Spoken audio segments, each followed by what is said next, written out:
सरकारी अर्थशास्त्रियों के अनुसार विकास का मतलब है मां के गहने बेचकर स्मार्टफोन खरीदना।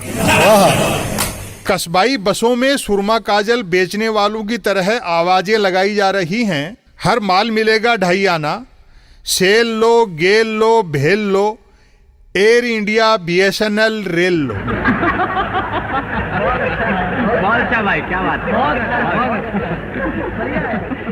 मजाक देखिए, विपक्ष में रहते जो ढूंढ ढूंढ कर निजीकरण के नुकसान गिनाते थे, वे सत्ता में आते ही ढूंढ ढूंढ कर निजीकरण के फायदे गिना रहे हैं।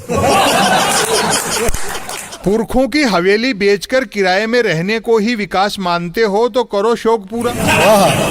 पर जहां पनाह प्रजा को यह तो बता दो कि आप विपक्ष में थे तब गलत थे या अब सत्ता में हो तब गलत हो।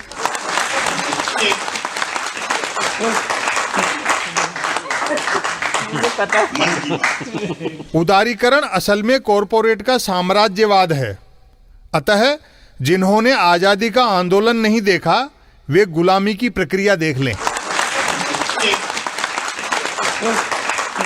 जैसे आजादी की लड़ाई लड़ने वालों को स्वतंत्रता सेनानी सम्मान दिया जाता है, संभव है देश के पूरी तरह निजी हाथों में चले जाने पर निजीकरण के समर्थक गुलामी के सहभागी पुरस्कार से नवाजे जाएं।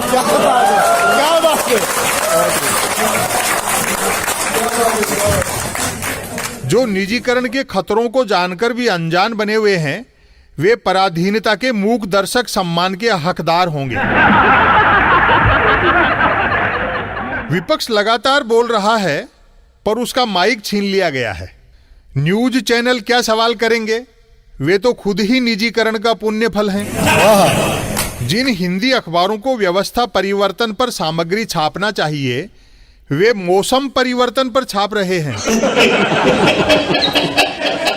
वित्त मंत्री निर्मला सीतारमण ने कई सरकारी संपत्तियों के नेशनल मोनेटाइजेशन प्लान की घोषणा की है, यानी संपत्तियां किराए पर दी जाएंगी लेकिन मालिकाना हक सरकार के पास रहेगा।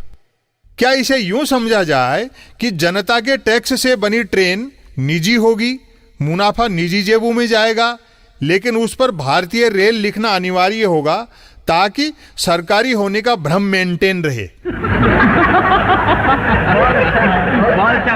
जिस गति से सरकारी संपत्तियां बेची जा रही हैं, निकट भविष्य में ऐसी स्कीमें आ सकती हैं। Buy 1 get 3 type. एक IIT की खरीद पर 2 NIT मुफ्त। एक राजधानी एक्सप्रेस ट्रेन खरीदें और साथ में मुफ्त पाएं माल से भरी हुई 2 मालगाड़ियां। मंत्री पद हो सकते हैं रेल विक्रय मंत्री, मानव संसाधन विक्रय मंत्री। उद्योग मंत्री का एकमात्र काम सार्वजनिक क्षेत्र के उद्योग बेचना होगा और स्वास्थ्य मंत्री सिर्फ सरकारी अस्पताल बेचने का काम करेगा।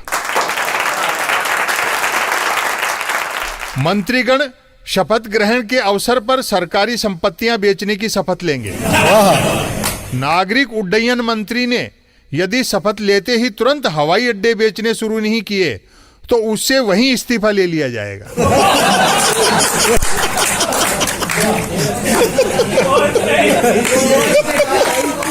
रेलवे स्टेशनों की पूछताछ खिड़कियों पर लोग ट्रेनों का टाइम नहीं, ट्रेनों की प्राइस पूछेंगे। एयर इंडिया के कस्टमर केयर पर ग्राहक इस बात के लिए फोन करेंगे कि एक बोइंग 747 कितने तक में पड़ेगा।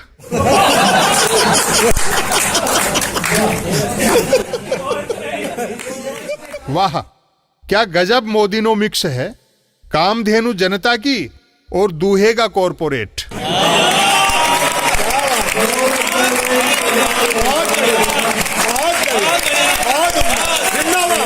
एयरपोर्ट बेच रहे हो, पोर्ट बेच रहे हो, FCI बेच, जो डलहौजी ना कर सका वो ये हुक्काम कर देंगे और कमीशन दे दो तो हिंदुस्तान को नीलाम कर देंगे।